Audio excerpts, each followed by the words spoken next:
Hey guys, Ben from BensGameTime here, and if there was a game series that defined the mid to late 2000s, it was Guitar Hero.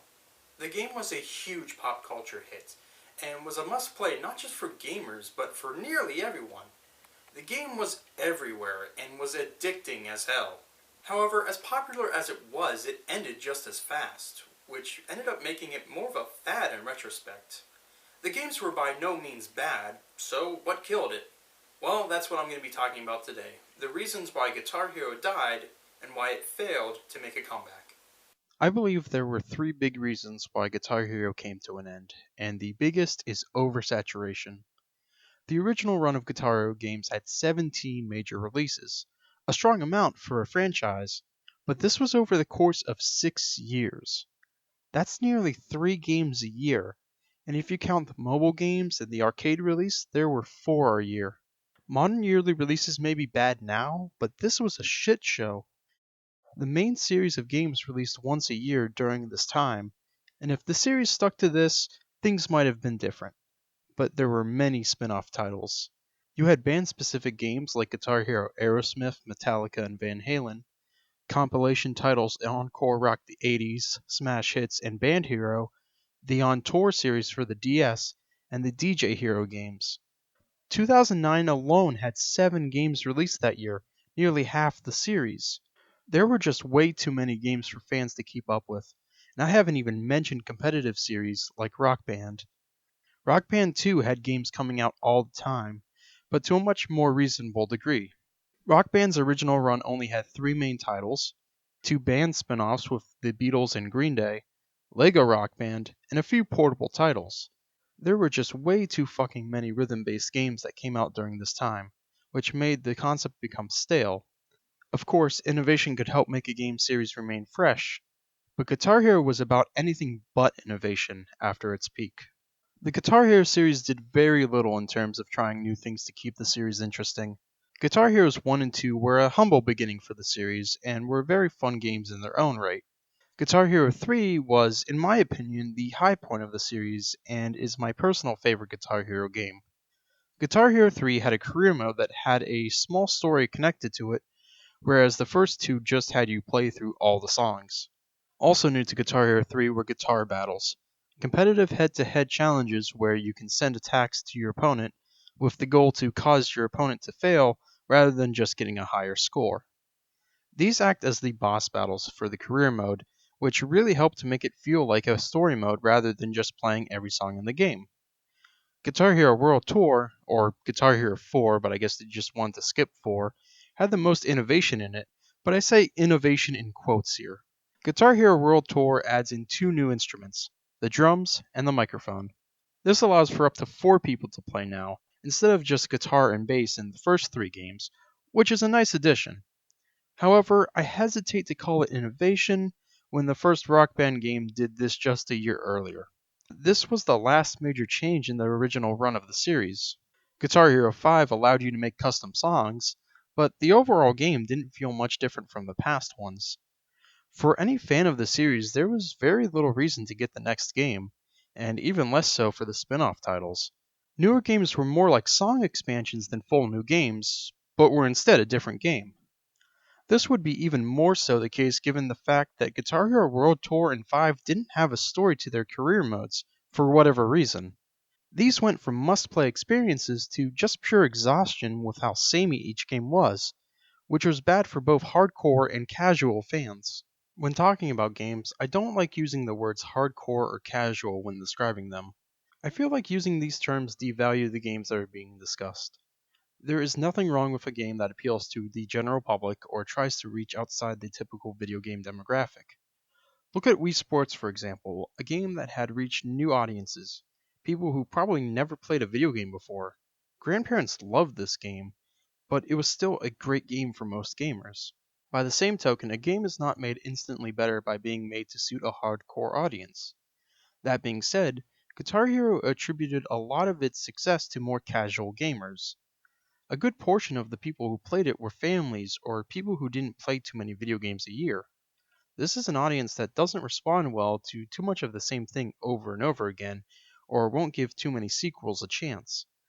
With how often Guitar Hero released at this time and how little the games changed, it was inevitable that the series would die out. Just looking at the sales figures tells the tale perfectly. Guitar Hero 2, 3, and World Tour all sold over 3 million copies, but Guitar Hero 5 sold just under 1 million by the end of its release year. Band Hero sold only just under 600,000 copies in its first 3 months of release. However, this was more of a spin off title, so that might be part of it. The sixth Guitar Hero game, Warriors of Rock, sold even worse, with just 86,000 copies sold in its first week, compared to Guitar Hero 3's 1.5 million and World Tour's 500,000. Not only that, but even combined with DJ Hero 2's sales, both games sold under a million copies. People were just tired of Guitar Hero, and for good reason. There were just too many games, and they mostly failed to make significant changes to the series. Now, if the story ended here, Guitar Hero would be seen today as a fad and a cautionary tale of the importance of innovation in a game series and the dangers of oversaturation. But it didn't end here, because in 2015, Guitar Hero got a reboot for the 8th generation of consoles, Guitar Hero Live. This was the make-or-break game for the series. This was either going to be the saving grace for the series or the last nail in the coffin. And unfortunately, it was the latter. Let's start with all the changes this game made to the Guitar Hero series, starting with the most important, the guitar itself. The guitar controller was reinvented to now have 6 buttons instead of 5. However, the buttons were now grouped in 2 sets of 3 on top of each other. This meant that now instead of moving your hand up and down the controller, you just had to move your fingers, and this was such a good change. It wasn't necessarily better than the old controller, but it was the breath of fresh air that the series desperately needed. The controller though was not perfect, and had one major flaw. It needed a USB to connect to the console. This caused the connection to be spotty at times, and required the controller to be a little closer to the console and at the right angle to work consistently. This makes no sense. They perfected this technology in the last generation of consoles. All they had to do was copy it. Surely the technology wouldn't be too different between consoles. Okay, so no joke, as I'm filming for the Guitar Hero live footage, I didn't realize just how bad the controller actually was. So I'm directly to the right of my console right now, and the controller is not connecting. But if I go just left, I have the USB plugged into the left side. As you can see, it is now connecting. So it's so bad that you have to be to the left of your USB, or like directly in front of the USB, in order for it to connect. I was sitting in this spot for the Guitar Hero 2 and Guitar Hero 3 footage, and the guitar connected to the 360 just fine. Like, this is how bad this controller is. As for the game itself, it was drastically different from previous titles. The single player now had you play at concerts with full motion video, and the video would change on the fly based on how you were performing. A good performance would have the crowd popping and your bandmates having a blast, but a poor performance would cause the audience to get aggravated, and your band will give you confused and disappointed looks. This was a cool addition, but it could also be a little cheesy at times. Plus, it removed the performance meter and score from the screen, so it was harder to gauge exactly how well you were doing. However, the main event of this game was the online Guitar Hero TV mode. This was a mode that had even more songs available to play, some from the base game and some exclusive to this mode. You had the option to play songs on demand, or you could play on one of the different channels provided.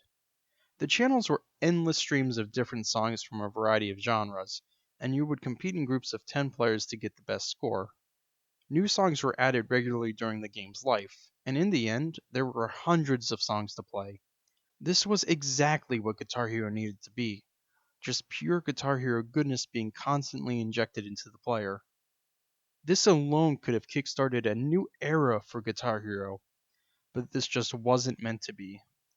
Guitar Hero TV would be ruined by just one thing: microtransactions. I mean, Activision published this game, so this comes as no surprise, but it is still a huge disappointment. Even though you could play any song you wanted on demand, you had to use tokens to do this, and tokens cost coins to buy. You would get a few tokens a day for free, but for the most part you were stuck to playing the channels. You'd earn coins by placing well against other players when you play a song, and also from daily bonuses, but you could also, of course, spend real money for coins. You also had different power ups that you needed to buy with coins to use, and these would help you score better and place higher competitively. This all made Guitar Hero TV feel grindy and cheapened the experience. This was just one of the reasons that Guitar Hero Live failed to reboot the series. The others are the base game song list and just the nature of the gaming market at the time. The song selection in this game was pretty hit or miss. There were some great rock songs in the game to play. The Rolling Stones' Paint It Black made a return. Blink 182's The Rock Show, Fall Out Boy's My Songs Know What You Did in the Dark, Green Day's Nuclear Family, and many other guitar heavy songs were in the game. However, the game had plenty of songs that could be considered odd additions that may not exactly fit into Guitar Hero. Songs like Skrillex's Bangarang, Eminem's Berserk, Rihanna's California King Bed, Katy Perry's Waking Up in Vegas, Imagine Dragons' Demons, and the Lumineers' Ho Hey, songs that just have an off vibe for a Guitar Hero game. It seems like this game was banking on having a mostly modern set list, with most of the soundtrack being from the 2010s, which Guitar Hero was never about. Like, yeah, the older games had some modern songs in them, but they still fit the vibe of the game, and most of the songs in those games were more concerned with how the guitar was than what era it came from.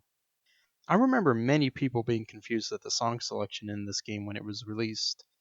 Maybe it's just my taste in music, but the song list in this game was just not as good as previous games. As for the gaming market, this game was just kinda doomed to fail at rebooting the franchise. This was a game that was really only going to appeal to hardcore fans of Guitar Hero.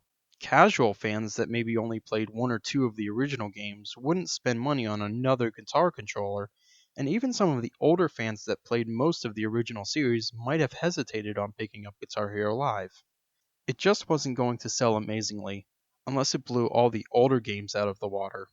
Apparently, Guitar Hero Live outsold Guitar Hero 5 and Warriors of Rock during its initial release, but sales figures were never officially released. Guitar Hero TV was shut down in December of 2018. And that is why Guitar Hero died. A story of oversaturation and lack of innovation, followed by a reboot that could have saved the franchise, but was plagued by microtransactions, odd song choices, and just arriving a few years too late. It's such a shame because Guitar Hero could have been one of the all-time great game series, but instead it ended up as a short chapter. The Guitar Hero series is one that I loved growing up, and although I'm sad that it's likely dead for good now, it's one that I have fond memories of, and I find myself going back to it every once in a while. There is still very much a community for this series online, staying alive through fan games such as Clone Hero, so who knows, maybe this series can make a real comeback again one day. Even though that is highly unlikely, we can still look back and enjoy the older games of this great series. This one is for you, Guitar Hero.